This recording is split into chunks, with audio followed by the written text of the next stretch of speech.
হেই বন্ধুরা, আজ আমি চলে এসেছি 2019 সালে মুক্তিপ্রাপ্ত একটি American superhero film Avengers Endgame নিয়ে।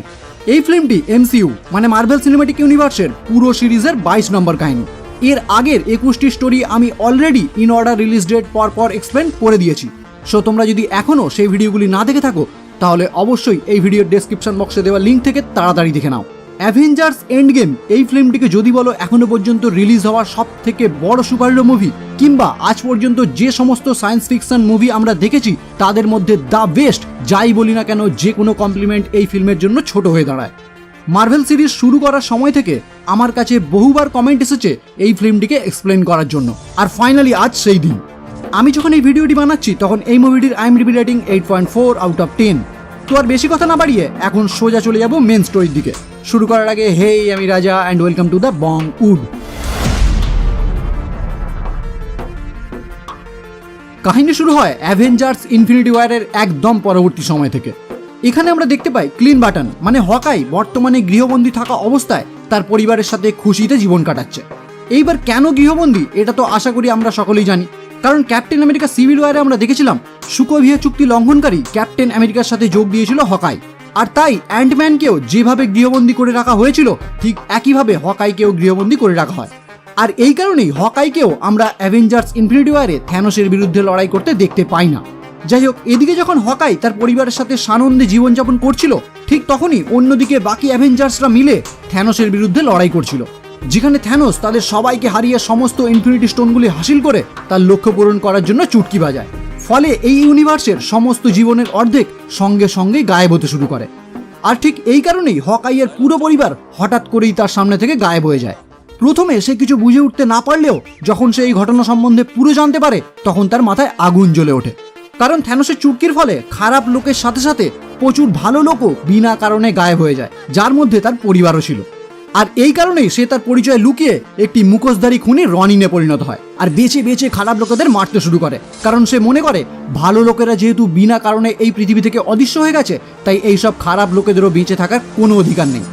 এখান থেকে সিন শিফট হয় মহাকাশে, যেখানে আমরা দেখতে পাই টনি স্টার্ক আর নেবুলা একটি স্পেসশিপের ভিতর আটকে আছে। কারণ অ্যাভেঞ্জার্স ইনফিনিটি ওয়ারে আমরা দেখেছিলাম থ্যানোসের চুটকির ফলে টাইটান গ্রহে থাকা সকলেই ধূলিসাৎ হয়ে যায়, শুধুমাত্র টনি স্টার্ক আর নেবুলাই বেঁচে থাকে।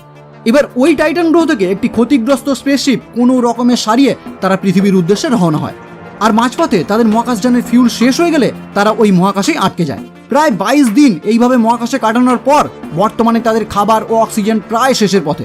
তাই টনি তার বেঁচে থাকার আশা প্রায় ছেড়ে দিয়ে তার কাছে থাকা তার একটি আয়রন ম্যান স্যুটের হেলমেটের সাহায্যে তার ওয়াই পেপার পটসের জন্য একটি শেষ মেসেজ রেকর্ড করতে শুরু করে। তারপর চিন্তা ও হতাশায় জর্জরিত হয়ে মৃত্যুর অপেক্ষায় ঘুমিয়ে পড়ে। এরই মাঝে তাদের স্পেসশিপের সামনে এসে হাজির হয় ক্যারল ডেনভার্স মানে ক্যাপ্টেন মার্ভেল, আর তারপর মহাকাশ থেকে তাদেরকে উদ্ধার করে সোজা নিয়ে আসে অ্যাভেঞ্জার্সের হেডকোয়ার্টারে।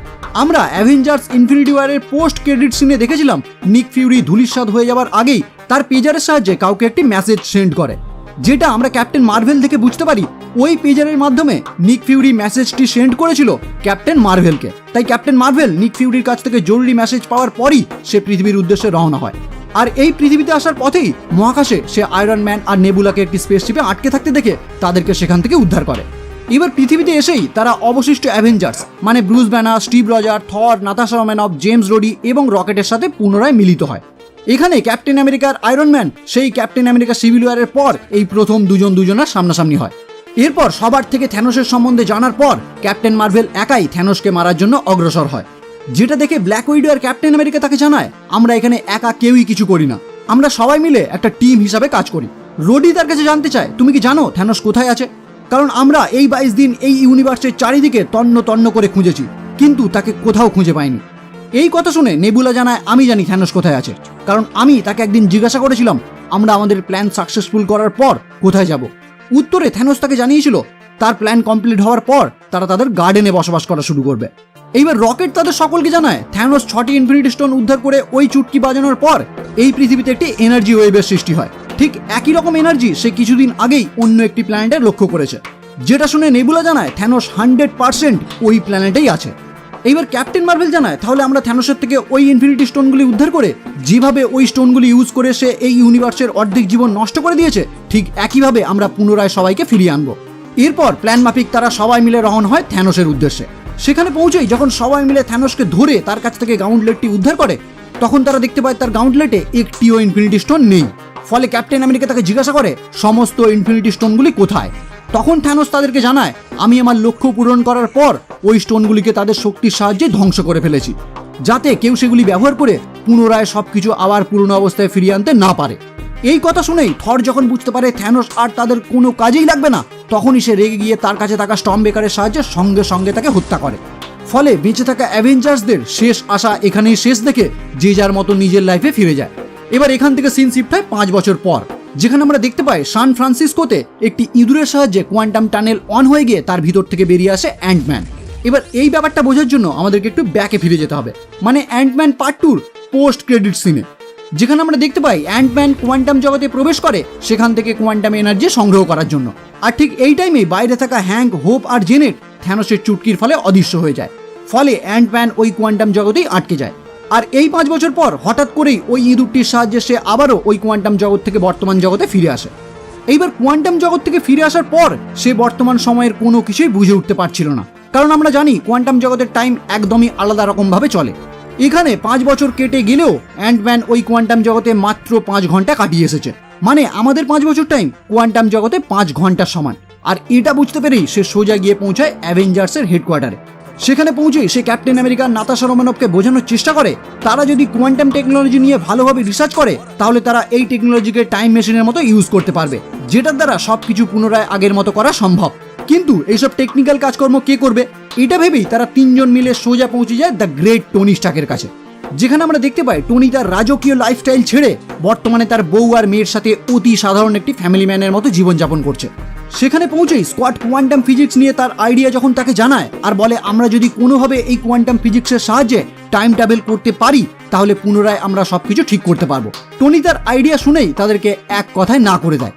কারণ হিসেবে সে জানায় টাইম ট্রাভেল এসব গল্প কথা শুনতেই ভালো লাগে, এটা বাস্তবে কখনোই করা সম্ভব না। আর কোয়ান্টাম ফিজিক্স এটা তো আমার ভাবনা চিন্তার একদমই বাইরে। এইবার ক্যাপ্টেন আমেরিকা, ব্ল্যাক উইডো আর অ্যান্টম্যান টনি স্টার্কের থেকে না শোনার পর সোজা গিয়ে হাজির হয় ব্রুস ব্যানার, মানে দ্য ইনক্রেডিবল হাল্কের কাছে, যে এখন পুরোপুরিভাবে প্রফেসর হাল্কে পরিণত হয়েছে। মানে আমরা আগে থেকেই জানি ব্রুস ব্যানারও একজন সায়েন্টিস্ট, কিন্তু যখনই সে হাল্কে পরিণত হয় তখন ব্যানারের কোনো বুদ্ধি হাল্কের ভিতরে কাজ করতো না, সে পুরোপুরি একটি আলাদা প্রাণীতে রূপান্তরিত হতো। কিন্তু বর্তমানে ব্যানার প্রায় 18 মাস রিসার্চ করার পর হাল্কের শরীর আর ব্যানারের ব্রেন একসাথে মিলিয়ে এখন সে প্রফেসর হাল্ক হয়ে উঠেছে। এইবার প্রফেসর হাল্ক তাদের থেকে পুরো কথা শোনার পর তারা 4 জন মিলে লেগে পড়ে টাইম মেশিন বানানোর কাজে। টাইম মেশিন রেডি হয়ে গেলেও হাল্কের বানানো টাইম মেশিন ঠিকঠাক মতো কাজ করতে ব্যর্থ হয়। অন্যদিকে আমরা দেখতে পাই টনি তাদেরকে না করে দিলেও সে নিজে থেকেই টাইম ট্রাভেল নিয়ে রিসার্চ করতে শুরু করে আর খুব সহজেই সাকসেসফুলও হয়ে যায়। আর এই কাজে সাকসেসফুল হয়েই সে সোজা এসে পৌঁছায় অ্যাভেঞ্জার্সের হেডকোয়ার্টারে, যেখানে টনি ক্যাপ্টেন আমেরিকার সাথে দেখা করেই জানায় সে টাইম ট্রাভেল করার জন্য একটি জিপিএস রেডি করে ফেলেছে, যার সাহায্যে তারা যে কোনো টাইমে পৌঁছতে পারবে। এরপরই দেখা যায় টনি ক্যাপ্টেন আমেরিকা সিলটি পুনরায় ক্যাপ্টেনকে ফিরিয়ে দেয়, যেটা আমরা দেখেছিলাম ক্যাপ্টেন আমেরিকা সিভিল ওয়ারে টনি তার থেকে নিয়েছিল। এখানেই টনি ক্যাপ্টেনকে জানায় এই কাজে আমাদের পুরো টিম একসাথে থাকছে তো। ক্যাপ্টেন আমেরিকা তার কথায় উত্তর দেয় আমি সেই চেষ্টাই করছি। এখান থেকে শুরু হয় গল্পের টার্নিং পয়েন্ট, কারণ 5 বছর আগে থ্যানোসকে মেরে অ্যাভেঞ্জারের পুরো টিম হতাশ হয়ে যে যার মতো জীবনে ফিরে গিয়েছিল, আর এখন তারা ইতিহাস বদলানোর সুযোগ পেয়ে সবাইকে এক করার চেষ্টায় কাজে লেগে পড়ে। নাতাশা রোমানভ বেরিয়ে পড়ে ক্লিন বাটন মানে হকাইয়ের খোঁজে, আর প্রফেসর হাল্ক আর রকেট দুজন মিলে বেরিয়ে পড়ে থরকে ফিরিয়ে আনার উদ্দেশ্যে। তারা দুজনে সোজা গিয়ে পৌঁছায় নরওয়েতে, যেখানে থর নতুন অ্যাসগার্ড বানিয়ে বসবাস শুরু করেছে। এইবার সেখানে তারা দুজন যখন গিয়ে থরের সাথে দেখা করে তখন তারা দুজন তো অবশ্যই, সাথে আমরা ভিউয়াররাও যারা প্রথমবার থরকে এই অবস্থায় দেখি তারা পুরোপুরি অবাক হয়ে যায়, কারণ এই 5 বছরে থরের ফিজিক্স 6 প্যাক থেকে পুরো ফ্যামিলি প্যাকে পরিণত হয়েছে, যে বর্তমানে এতটাই হতাশাগ্রস্ত ও নেশাগ্রস্ত যাকে দেখে মনে হয় এর দ্বারা কোনো কাজই আর সম্ভব না। তাও হাল্ক আর রকেট তাকে কোনো রকমের বুঝিয়ে সুঝিয়ে তাদের সাথে করে তাকে অ্যাভেঞ্জার্সের হেডকোয়ার্টারে ফিরিয়ে আনে। অন্যদিকে নাতাশা হকাইকে খুঁজতে খুঁজতে সোজা গিয়ে পৌঁছায় টোকিওতে, কারণ বর্তমানে হকাই তার পরিচয় লুকিয়ে এখানেই খারাপ মানুষদেরকে এই পৃথিবী থেকে সরিয়ে ফেলার কাজে ব্যস্ত।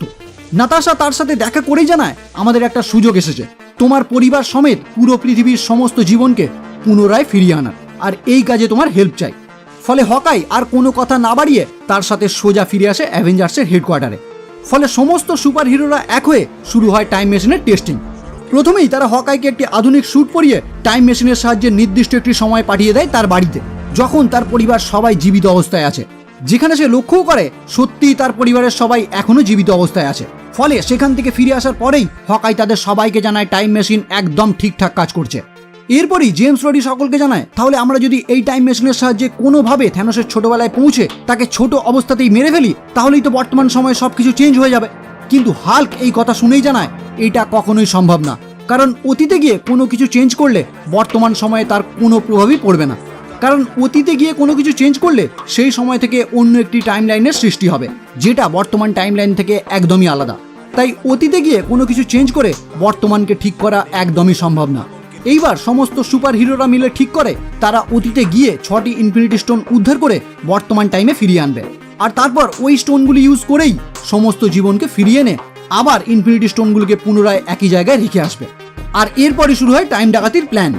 আসলে কিভাবে তারা টাইম ট্রাভেল করবে এটা তো টেস্ট হয়ে গেছে, কিন্তু কোন টাইমে কোথায় গেলে ওই ইনফিনিটি স্টোনগুলি তারা হাসিল করতে পারবে এটা নিয়েই শুরু হয় প্ল্যান। ক্যাপ্টেন আমেরিকা জানায়, আমাদের সবাই একবার হলেও কোনো না কোনো একটি ইনফিনিটি স্টোনের সাথে সামনাসামনি হয়েছি, তাই কে কে কোন কোন স্টোনের ইতিহাস খুব ভালো করে জানো সেটা আমাদের সবাইকে জানাও। ফলে থর ইথার মানে দ্য রিয়েলিটি স্টোন নিয়ে বলতে শুরু করে। রকেট জানায়, পিটার কুইল তাকে বলেছিল সে অর্ব চুরি করে মরাগ নামে একটি গ্রহ থেকে, যার ভিতরে ছিল পাওয়ার স্টোন। নেবুলা জানায়, সোল স্টোন থ্যানোস হাসিল করেছিল ভরমির নামে একটি গ্রহ থেকে, যেখানে সে গামোরাকে মেরে ফেলেছিল। এরপর নাতাশা রোমানফ, টনি স্টার্ক আর প্রফেসর হাল্ক তিনজন মিলে আলোচনার মাধ্যমে বুঝতে পারে তারা যদি একটি নির্দিষ্ট টাইমে নিউ ইয়র্কে পৌঁছায়, তাহলে বাকি 3টি স্টোন মানে স্পেস স্টোন, মাইন্ড স্টোন আর টাইম স্টোন তারা একই সাথে নিউ ইয়র্কে পেয়ে যাবে। এখানেই স্কোয়াড ল্যাং মানে অ্যান্টম্যান জানায় তাদের কাছে পিম পার্টিকেলস খুবই সীমিত, তাই তাদের কাছে একবারই মাত্র চান্স আছে টাইম ট্রাভেল করে ফিরে আসার। মানে এখানে যেহেতু তারা কোয়ান্টাম টেকনোলজি ইউজ করে টাইম ট্রাভেল করছে, তাই তাদের এই টাইম ট্রাভেলে একটি অতি অন্যতম জিনিস হলো পিম পার্টিকেলস, যেটা ছাড়া টাইম ট্রাভেল করা সম্ভবই না। এরপরই দেখা যায় প্ল্যান ওয়াইজ তারা সকলে মিলে রওনা হয় টাইম ডাকাতির উদ্দেশ্যে। যেহেতু তাদের একবার করেই যাওয়ার চান্স আছে, তাই তারা বিভিন্ন গ্রুপে বিভক্ত হয়ে আলাদা আলাদা জায়গায় আলাদা আলাদা সময়ের উদ্দেশ্যে রওনা হয়। Iron man, captain America, professor Hulk ও অ্যান্টম্যান 4 জন টাইম ট্রাভেলের মাধ্যমে সোজা পৌঁছায় 2012 নিউ ইয়র্কে, যেখানে অলরেডি লোকি আর চিতোরি আর্মির বিরুদ্ধে অ্যাভেঞ্জার্সের পুরো টিম লড়াই করছে। এখানে আসার উদ্দেশ্য হলো লোকি শেপ্টার আর টেসারাক্ট বর্তমানে একই জায়গায় মানে মাইন্ড স্টোন আর স্পেস স্টোন সেখান থেকে উদ্ধার করে নিউ ইয়র্ক সাংটামে অবস্থিত টাইম স্টোন নিয়ে ফিরে যাওয়া। ফলে আয়রন ম্যান আর অ্যান্টম্যান চলে যায় টেসারাক্টের পিছনে, যেখানে বহু চেষ্টার পর টেসারাক্ট তাদের হাতে এলেও শেষ পর্যন্ত কিছু গন্ডগোলের ফলে লোকি সেখান থেকে টেসারাক্ট নিয়ে পালিয়ে যায়। অন্যদিকে ক্যাপ্টেন আমেরিকা শেপ্টার উদ্ধার করতে গিয়ে সে নিজেরই মুখোমুখি হয়, মানে 2012 ক্যাপ্টেন আমেরিকার সামনাসামনি হয় বর্তমান সময়ে টাইম ট্রাভেল করে 2012তে যাওয়া ক্যাপ্টেন আমেরিকার। ফলে অতীতের ক্যাপ্টেনের সাথে বর্তমান ক্যাপ্টেনের একটি জবরদস্ত ফাইট সিন আমরা এখানে দেখতে পাই। এখানে অনেক কষ্টে বর্তমানের ক্যাপ্টেন আমেরিকা অতীতের ক্যাপ্টেনকে হারিয়ে কোনো রকমের শেপ্টার উদ্ধার করে, আর প্রফেসর হাল্ক পৌঁছায় নিউ ইয়র্ক সাংটামে ডক্টর স্ট্রেঞ্জের খোঁজে, যাতে সে তার কাছ থেকে টাইম স্টোন উদ্ধার করতে পারে। কিন্তু নিউ ইয়র্ক সাংটামে পৌঁছানোর পর তার সামনাসামনি হয় গুরুমা এনসিয়েন্ট ওয়ানের। হাল্ক যখন গুরুমার কাছে ডক্টর স্ট্রেঞ্জের খোঁজ করে, তখন গুরুমা তাকে জানায়, তুমি 5 বছর আগে চলে এসেছো। আসলে ডক্টর স্ট্রেঞ্জ এখনো কামারতাজে আসেনি, তাই এই টাইমে আই অফ আগামোটোর ধারক গুরুমা নিজেই। আর এটা দেখেই হাল্ক যখন গুরুমার থেকে টাইম স্টোনটি নিতে চায়, তখন গুরুমা তাকে জানায় এটা কোনোদিনই সম্ভব না, কারণ আমি যদি তোমাকে টাইম স্টোনটি দিয়ে দিই, তাহলে সেই সময় থেকেই একটা আলাদা টাইম লাইনের সৃষ্টি হবে, যেটা এই পুরো ইউনিভার্সের জন্য ক্ষতিকারক। হাল্ক গুরুমাকে জানায়, আমাদের প্ল্যান সাকসেসফুল হওয়ার পরেই আমরা পুনরায় সমস্ত স্টোনগুলিকে তাদের নিজের জায়গায় রেখে দেবো, তাহলে তার কোনো ক্ষতি হওয়ার সম্ভাবনা থাকবে না। কিন্তু এর পরেও গুরুমা তাকে টাইম স্টোনটি দিতে রাজি না হয়, হাল্ক গুরুমাকে জানায়, তাহলে ডক্টর স্ট্রেঞ্জ নিজের ইচ্ছায় কিভাবে টাইম স্টোনটি থ্যানোসকে দিয়ে দিয়েছিল। এই কথা শুনেই গুরুমা বুঝতে পারে এটা নিশ্চয়ই ডক্টর স্ট্রেঞ্জের কোনো মাস্টার প্ল্যান, আর এটা বুঝতে পেরেই গুরুমা তাকে টাইম স্টোনটি দিয়ে দেয়। ফলে নিউ ইয়র্কে আসা 4 জনের মধ্যে হাল্ক ও ক্যাপ্টেন আমেরিকা টাইম স্টোন ও মাইন্ড স্টোন উদ্ধার করলেও আয়রন ম্যান ও অ্যান্টম্যান টেসারাক্ট উদ্ধার করতে ব্যর্থ হয়। তাই আয়রন ম্যান ও ক্যাপ্টেন আমেরিকা যুক্তি করে সোজা গিয়ে পৌঁছায় 1970 সালের শিল্ডের একটি বেসে, যেখানে ক্যাপ্টেন আমেরিকার ট্রেনিং হয়েছিল। এখানে আসার উদ্দেশ্য হলো এই টাইমে টেসারাক্ট ছিল শিল্ডের হাতে, যেখানে টনি স্টার্কের বাবা হাবার্ড স্টার্ক ওই টাইমে টেসারাক্ট নিয়ে রিসার্চ করছিলেন। আর আরেকটি কারণ হলো এই একই জায়গা থেকে তারা পিম পার্টিকেলসে উদ্ধার করতে পারবে, যেটা তাদের টাইম ট্রাভেলের জন্য অতি আবশ্যক একটি জিনিস ছিল। যাই হোক, এখানে টনি অতি সাবধানতার সহিত সেখান থেকে টেসারাক্ট উদ্ধার করে, আর তারপরই তার বাবার সাথে তার দেখা হয়। অন্যদিকে ক্যাপ্টেন আমেরিকা সেখানেই থাকা হ্যাঙ্ক পিমের তৈরি পিম পার্টিকেলস হাসিল করে, আর তারপরই সে দেখতে পায় তার প্রেমিকা পেগি কার্টারকে। এদিকে থর পৌঁছে যায় 2013 অ্যাসগার্ডে রিয়েলিটি স্টোন উদ্ধার করার জন্য। এই টাইমে রিয়েলিটি স্টোন ইথার রূপে থরের গার্লফ্রেন্ড জেন ফস্টারের শরীরে প্রবেশ করেছিল, আর এটাই তাদের কাছে সুযোগ খুব সহজেই ওই স্টোনটিকে হাসিল করার। ফলে রকেট তার কাছে থাকা একটি আধুনিক গেজেটের সাহায্যে জেনের শরীর থেকে রিয়েলিটি স্টোনটি হাসিল করে। এই টাইমে থরের সাথে তার মায়ের দেখা হয়, কারণ এই টাইমে তার মা তখনও বেঁচে। এখান থেকে রিয়েলিটি স্টোনটি উদ্ধার করে ফেরার পথে থর তার পুরনো হাতিয়ার মিউনিয়রটিও তার সঙ্গে নিয়ে নেয়। ব্ল্যাক উইডো আর হকাই দুজনে মিলে পৌঁছায় 2014 ভার্মিরে, যেখান থেকে তারা সোল স্টোন উদ্ধার করবে। কিন্তু আমরা তো অ্যাভেঞ্জার ইনফিনিটি ওয়ার দেখে অলরেডি জেনে গেছি সোল স্টোন উদ্ধার করতে গেলে একটি সোল মানে আত্মা সেখানে বলিদান দিতে হয়। ঠিক একই রকম ভাবে রেড স্কাল তাদের সামনে এসে এই কথা জানায়। তখন ব্ল্যাক উইডো আর হকাই দুজনেই নিজের জীবন দিতে প্রস্তুত হয়ে যায়, কারণ তাদের দুজনের এতটাই বন্ধুত্ব তারা কেউ কাউকে হারাতে রাজি না। এই কারণে তারা দুজনেই চাইছিল নিজে মারা যাবে ঠিক আছে, কিন্তু তার বন্ধু যেন না মারা যায়। কিন্তু শেষমেশ এখানে ব্ল্যাক উইডো নিজেকে বলিদান দেয়, আর বদলে হকাই সোল স্টোন হাসিল করে ফেলে। নেবুলা ও জেমস রডি পৌঁছায় 2014 মরাগ প্ল্যানেটে, যেখান থেকে তারা পাওয়ার স্টোন উদ্ধার করবে। Guardian of the galaxy part 1-এ আমরা দেখেছিলাম পিটার কুইল মরাগ প্ল্যানেট থেকে অর্ব উদ্ধার করে, যার ভিতরে ছিল পাওয়ার স্টোন। এখানে নেবুলা ও রডি মরাগে পৌঁছানোর পর তারা লক্ষ্য করে ওই একই টাইমে পিটার কুইলও সেখানে এসে হাজির হয়েছে অর্ব উদ্ধার করার জন্য। কিন্তু এখানে তারা পিটারকে অজ্ঞান করে পাওয়ার স্টোনটি হাসিল করে ফেলে। এইবার পাওয়ার স্টোন পাওয়ার পর যখন নেবুলা ও রডি বর্তমান টাইমে ফিরে যাওয়ার জন্য অগ্রসর হয়, তখন রডি ঠিকভাবে বর্তমান টাইমে ফিরে গেলেও নেবুলা একটি প্রবলেমে ফেসে যায়। আসলে নেবুলার শরীরে যেহেতু হাফ যন্ত্রাংশ লাগানো, তাই কোনোভাবে বর্তমান টাইমে নেবুলার সাথে অতীতের নেবুলার মস্তিষ্ক কানেক্ট হয়ে যায়। ফলে 2014 থ্যানোস তার কাছে থাকা নেবুলার ব্রেন স্ক্যান করে ভবিষ্যতের সমস্ত ঘটনা জেনে যায় যে সে সমস্ত ইনফিনিটি স্টোন হাসিল করে ফেলেছে, আর প্ল্যান মতো এই ইউনিভার্সের হাফ জীবন ধ্বংস করে দিয়েছে। আর সেটা বদলানোর জন্যই অ্যাভেঞ্জার্সরা এখন টাইম ট্রাভেল করছে। ফলে তার কথা মতোই ভবিষ্যতের নেবুলাকে সেখানেই আটকে রেখে 2014 নেবুলাকে অ্যাভেঞ্জার্সদের কাছে পাঠিয়ে দেয়, যাতে সেখানে গিয়ে সে তার বাবাকে 2014 থেকে বর্তমান টাইমে মানে ভবিষ্যতে পৌঁছানোর জন্য হেল্প করে। এদিকে সমস্ত অ্যাভেঞ্জাররা ফিরে এসে যখন দেখতে পায় নাতাশা তাদের মধ্যে ফেরেনি, তখন হকাই তাদেরকে জানায় সে আর কোনোদিনই আমাদের মধ্যে ফিরবে না। এই কথা শুনে সবাই ভেঙে পড়লেও নাতাশার এই বলিদান যাতে ব্যর্থ না হয় সেই চেষ্টাতেই তারা সকলে মিলে তাদের হাসিল করা প্রত্যেকটি ইনফিনিটি স্টোন আয়রন ম্যানের তৈরি একটি নতুন গাউন্টলেটে স্থাপন করে। এরপর ওই গাউন্টলেটটি কে তার হাতে নিয়ে চুটকি বাজাবে এই কথা বলায় থর সবার আগে এগিয়ে এসে জানায় আমি। কিন্তু হাল্ক তাকে বাধা দিয়ে জানায় আমরা সবাই দেখেছি এই ইনফিনিটি স্টোনগুলি শেষ পর্যন্ত থ্যানোসের কি হাল করেছিল, তাকে পুরো আধমরা করে ফেলেছিল, তাই এটা পরে চুটকি আমি বাজাবো। আয়রন ম্যান জানতে চায় তুমি এগুলোর পাওয়ার সহ্য করতে পারবে? তখন হাল্ক জানায় কোনো গ্যারেন্টি নেই, তবে এই স্টোনগুলি থেকে যে রেডিয়েশন বের হয় সেটা গামা রেডিয়েশন, আর আমি গামা রেডিয়েশনের মাধ্যমেই তৈরি। ফলে সবাই মিলে তৈরি হয়ে যায় হাল্কের চুটকি বাজানোর আশায়। কিন্তু হাল্ক ওই গাউন্টলেটটি তার হাতে পড়ার সাথে সাথেই তার শারীরিক অবস্থার অবনতি হতে শুরু করে, কিন্তু তা সত্ত্বেও সে তার কাজটি কমপ্লিট করে, মানে চুটকি বাজিয়ে দেয়। ফলে এই ইউনিভার্সের যে অর্ধেক জীবন ধূলিসাৎ হয়ে গিয়েছিল তারা সকলেই ফিরে আসতে শুরু করে। এই টাইমেই হকাইয়ের ফোনে কল আসে তার ওয়াইফের, ফলে তারা সকলেই শিওর হয়ে যায় যে তাদের প্ল্যান পুরোপুরি সাকসেসফুল। এদিকে সমস্ত অ্যাভেঞ্জার্সরা মিলে যখন ওই গাউন্টলেটটি নিয়ে অর্ধেক জীবনকে ফিরিয়ে আনার চেষ্টায় ব্যস্ত, ঠিক তখনই 2014 নেবুলা টাইম মেশিন অন করে 2014 থেকে থ্যানোস ও তার যুদ্ধজাহাজকে বর্তমান টাইমে আসার জন্য সাহায্য করে, আর বর্তমানে এসেই তার যুদ্ধজাহাজের সাহায্যে অ্যাভেঞ্জার্সের হেডকোয়ার্টার পুরোপুরি ধ্বংস করে দেয়। এরপর যখন আয়রন ম্যান, ক্যাপ্টেন আমেরিকা, থর থ্যানোসের সামনাসামনি হয়, তখন থ্যানোস তাদেরকে উদ্দেশ্য করে জানায় আগের বার আমি অর্ধেক জীবনকে ধ্বংস করেছিলাম, কিন্তু এইবার ওই ইনফিনিটি স্টোনগুলির সাহায্যে আমি এই পুরো ইউনিভার্সকেই ধ্বংস করে দেব। তারপর পুরোপুরি একটি নতুন ইউনিভার্সের সৃষ্টি করব, যেখানে আমি হব সর্বে সর্বা। এই কথা শোনার পরেই শুরু হয় তাদের তিনজনের সাথে থ্যানোসের ফাইট। অন্যদিকে বর্তমান সময়ে নেবুলা 2014 গামোরাকে যখন জানায় তার বাবা ভবিষ্যতে তার সাথে কি করতে চলেছে, তখন সেও থ্যানোসের বিরুদ্ধে চলে যায়। এখানে তারা দুজন মিলে 2014 নেবুলাকে বোঝানোর চেষ্টা করে থ্যানোস ভবিষ্যতে কি করতে চলেছে, কিন্তু সে তাদের কোনো কথা না শোনায় বর্তমানে নেবুলা তাকে মেরে ফেলে। এদিকে ক্যাপ্টেন আমেরিকা, আয়রন ম্যান ও থর থ্যানোসের ক্ষমতার সামনে না দাঁড়াতে পারলেও তারা হার না মেনে লড়াই চালিয়ে যেতে থাকে।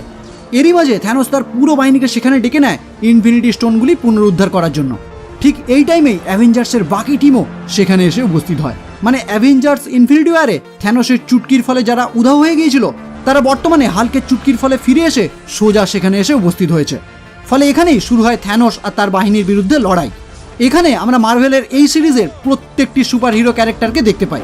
এখানে একটা কথা বলে রাখি, অ্যাকশন সিন কিংবা ফাইট সিন কখনোই মুখে বলে এক্সপ্লেন করা সম্ভব না, বা প্রত্যেকটি দৃশ্য দেখানোও সম্ভব না। ফাইট সিনের মজা নিতে গেলে আপনাদেরকে পুরো ফিল্মটি অবশ্যই দেখতে হবে। এখানে আমার এমন কিছু ফেভারিট সিন আছে যেগুলি না বললেই নয়, সেগুলি জাস্ট আমি আপনাদের সামনে তুলে ধরবো।